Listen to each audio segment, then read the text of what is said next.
What's up everybody, and welcome to the channel. In today's video, we're going to take a look at the 2025 Nissan Frontier. This one is an SL crew cab long wheelbase.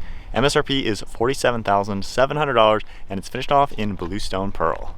Underneath the hood of the 2025 Nissan Frontier, you're going to find the 3.8 liter naturally aspirated 6-cylinder. This V6 pumps out 310 horsepower with 281 pound-feet of torque. It's also paired to a 9-speed automatic transmission. This does have a 4-wheel drive system. Overall curb weight is around 4,900 pounds. Max towing capacity is 6,700 pounds. And then it runs on a 21.1 gallon fuel tank, and you're looking at 17 miles per gallon in the city with 21 out on the highway. The overall length is 224.1 inches with a wheelbase at 139.8. Width is 73 inches, and then height is 72 inches. Ground clearance is also 7.7. Moving on to the exterior styling for the 2025 Frontier, the front bumper has been updated a little bit for this year to give it a nice mid-cycle facelift. You're going to see a nice design on these LED headlights with the daytime running lights, and then I like the metallic gray throughout the entire center. You got these 3 trim pieces up above, your Nissan logo with a forward-facing camera, nice amount of openings to provide cooling, then a safety sensor down below. There are steel tow hooks down below as well, and then on the far side you can see your LED fog lights, quite a lot of body color, a nice trim piece, and overall it looks pretty good. It's a nice looking up-to-date truck. The hood also has a lot of sharp body lines cutting towards the windshield to really make it blend nicely. Now moving to the 17-inch wheels, they have a nice two-tone color with a multi-spoke split-spoke design. And then for the fender flare, you can see how it's kind of integrated into the bodywork with that nice design to it, and then a sharp body line up above the fender, cutting to the entire side profile. You have a set of body colored mirror caps with a side view camera, body colored door handles, and then a little bit of body molding down below that.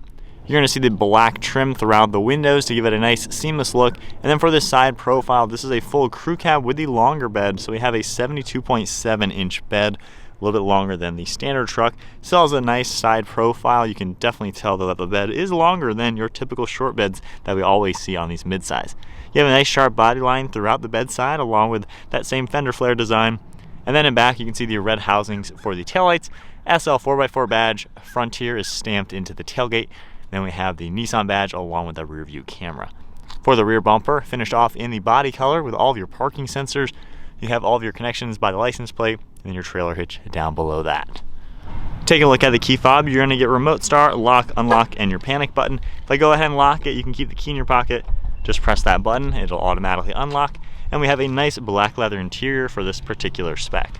Door panels finished off in black. You have some soft touch material throughout the center, as well as your armrest, your chrome grab handle, mirror controls, window controls, lock and unlock, and then this has a Fender audio system.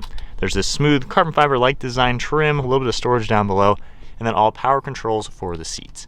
You're going to see this carbon fiber-like material as well, and then the smooth leather all throughout it with a nice bit of stitching throughout the center. I like the stitching up above as well, a little bit of contrast stitching up above, and then a black leather steering wheel with more contrast stitching. And then now inside the 2025 Frontier, keeping my foot on the brake, we can go ahead and fire it up. You're going to get analog gauge cluster along with a digital screen in the center, your tach, speedometer, and then a nice LCD screen.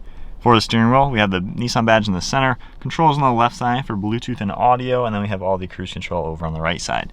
You can use these different icons right here to configure the screen. I can go left and right, and you're going to see all sorts of information that you would expect in any modern Nissan. So all sorts of different settings you can view as well, continuing into more settings. Very nice and simple. On the left stop, we have all of our headlight controls, stock on the right side for windshield wipers, and then down below we have our tow mode, interior dimming. You have the safety sensor you can turn on and off, the power outlet, downhill assist, cargo lamp, and then our traction control down below. We have one of your air vents and then just a smooth black material above the dash, along with extra storage space. For the airbag cover, you have this nice faux leather material with this faux stitching design to it. And then for 2025, you have this large wide screen. Realistically, this is what we've seen before. They've just added on this section on the right side, and with that, you can just customize it a little bit. So you're able to have audio information, turn-by-turn directions, if anything, weather conditions, things like that. So basically, it gives you a little bit of an addition. Normal side of the screen, basically everything you're used to seeing on every modern Nissan, Apple CarPlay, Android Auto, different settings down below, full screen navigation. And if I go into reverse, you're going to see a nice little backup camera with a top-down view Wouldn't mind them fulfilling the whole screen. I think that would be a little bit better use of space, but you get a nice system overall. There are extra shortcuts down below. Shortcut to the camera, you can see your menu icon, map, other icons like that. Frontier is written out, and then you have physical climate controls down below. Dual zone temperature, very easily accessible. Fan speed, different zones. Of course, more on the right side with a plug. 4-wheel drive select, auto start stop. And then down below all of that, you're going to see heated seats and steering wheel with a few extra plugs. There's storage up above, 2 cup holders, a little bit of a grab handle along with your shifter, and then a wireless phone charging pad back here. And then the center, you can open that up, and we have a pretty large bucket. Glove box is lockable on the right side with a nice size bucket as well. And then one last look at the 2025's interior. Basically the same thing that we are used to seeing, just the wider screen there. And then a nice look at those seats once again, matching the door panels. Light color on the headliner with a sunroof up above.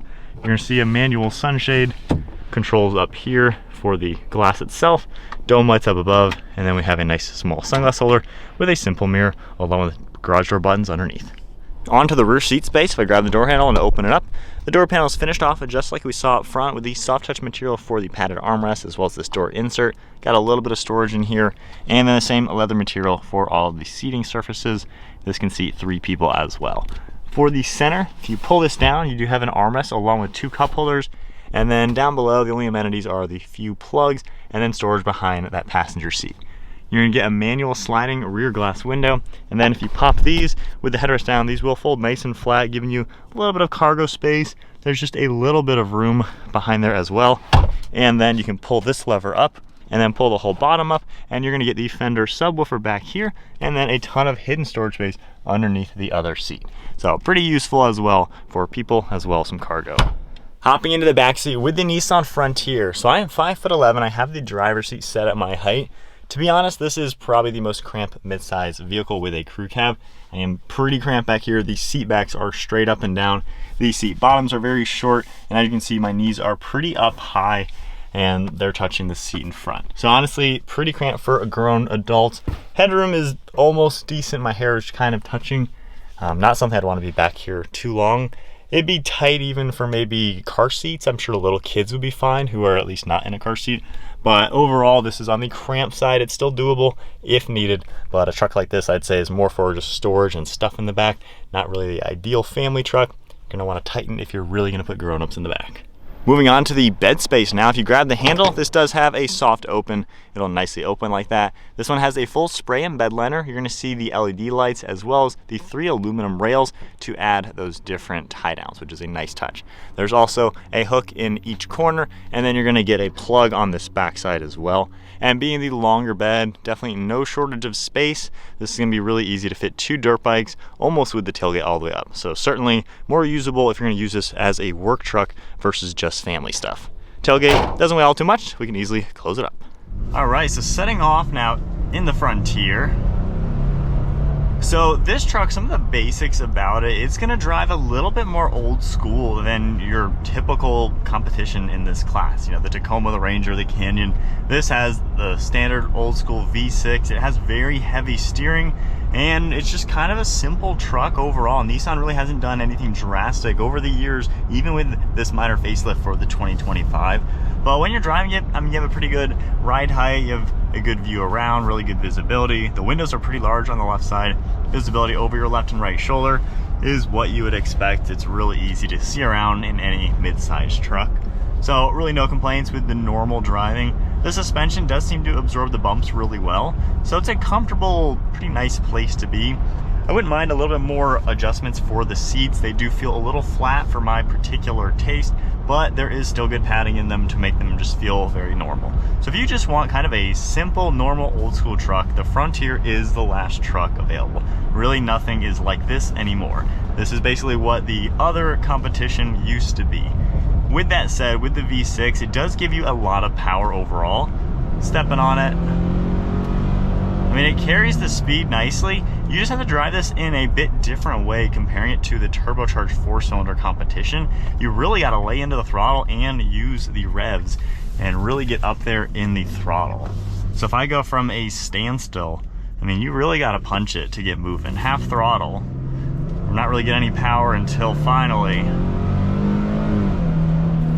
and then it'll pretty much redline. So to me, I kind of do like the turbos better. They feel way more peppy around town. You're never going above 4,000 RPM. So I feel like with the V6, it is feeling a little outdated just because you gotta ring it out and floor it all the time, which I'm not a big fan of having to redline the engine all the time. With that said though, again, it's got good power. The 9-speed is pretty good. I wouldn't mind better throttle response. I notice if I come to a stop, like let's say I'm coming to a stop sign of some sort and then I'm back on the throttle. Finally, that was like a 2-second delay of when I was on the gas pedal and when it started accelerating. So I wish there was better throttle response to this vehicle just to give me more of that connection when I first initially hit the throttle pedal. So again, there's that old school feeling in the Frontier to where you kind of just got to work it more and let it take that extra second to do what you need it to do. With that, the heavy steering, that is one of my complaints. I've been running errands all day with it, and when you're in parking lot situations, the steering gets a little annoying having to turn it a million times. It's got way heavier weight than every other truck in its class, so it's a little annoying. Feels like arm day when you're parking it all day long. With that, the turning radius isn't that good. I've noticed I've overshot many turns when I'm trying to park it. So just maneuvering this in slow speeds is not my favorite thing. Once you are driving though, that heavier steering translates to a really good weight. It feels nice and mechanical and direct, just like a truck should. So I like that, but maybe they could do like a variable electronic power steering, some sort of way to where it's easier and tighter in the slow speeds to make this just easier to maneuver in the slow speed settings. When we are traveling at higher speeds, you can hear a little bit of wind noise, but really nothing that is out of the ordinary. This does drive like a tank. It kind of feels heavy. It feels very solid. So I'd say build quality on the physical side is really good. It feels really solidly put together. The use of materials, I would say, are fine. We do have a lot of plastics. We do have real leather on the seats, and there's nothing really new. So this may not look as fancy as the competition, but honestly, you're getting pretty similar materials throughout the other trucks versus the Frontier as well. All right, so my honest thoughts now with the Nissan Frontier for 2025. So let me just complain one more time about the steering. So I feel like right there, it just doesn't steer that sharp, and it is a significantly heavier weight than every other truck in the class.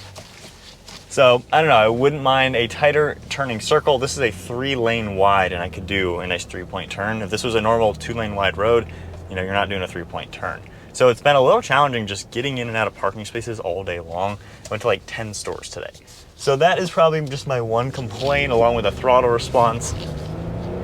And then I'm just not used to having to redline it to get up and move. I like more response. But then again, maybe I'm not the particular target audience for this truck.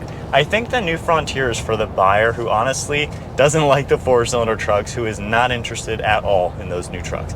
I like them. I think they drive better. They give you more response. They're more capable. I think they're better. But with that said, we don't know the reliability and the robust nature of these modern 4-cylinders pushing pickup trucks that are towing over 6,000 pounds. You know, we really will have to see. I'm a big fan of the turbo hybrid in the Tacoma. I think it's an amazing power plant, and I think it's going to be fantastic. But there's a lot of buyers who don't care. They don't care about the benefits. They're not interested. They're interested in what they know from the past. They want a V6, they want it simple, and that's what Nissan's giving you. You know, Nissan, interesting company. They're not really innovative, I would say, with a lot of their new vehicles. They're just kind of making simple vehicles at a good price point. Everything else is getting really, really expensive. If you're looking at a Tacoma, you're looking at 60 grand for a nice one. This is under 50, pretty much fully loaded with all the nice normal options you would expect. So I feel like Nissan, they're kind of giving you something that you can't get elsewhere. If you want the trucks from the last generation, but something brand new, the Frontier is the only option. The Gladiator and the Ridgeline still offer V6s in mid-size trucks, but they're very different types of truck. They're not exactly your typical body on frame, normal type of truck. So this is kind of in its league of its own. It really doesn't have a true competitor given its old school. And I think that is gonna make it to where a lot of people are liking this. And in the last year, basically since all the other trucks converted to the 4-cylinder, I've seen a lot more comments about people really looking towards the Frontier, and a lot of you guys commenting saying you're buying these over the rest because you just like the V6 better and you don't care about extra fancy stuff on the interior, extra fancy just truck stuff in general to make these a $60,000 vehicle. And there's enough buyers out there who just want it simple.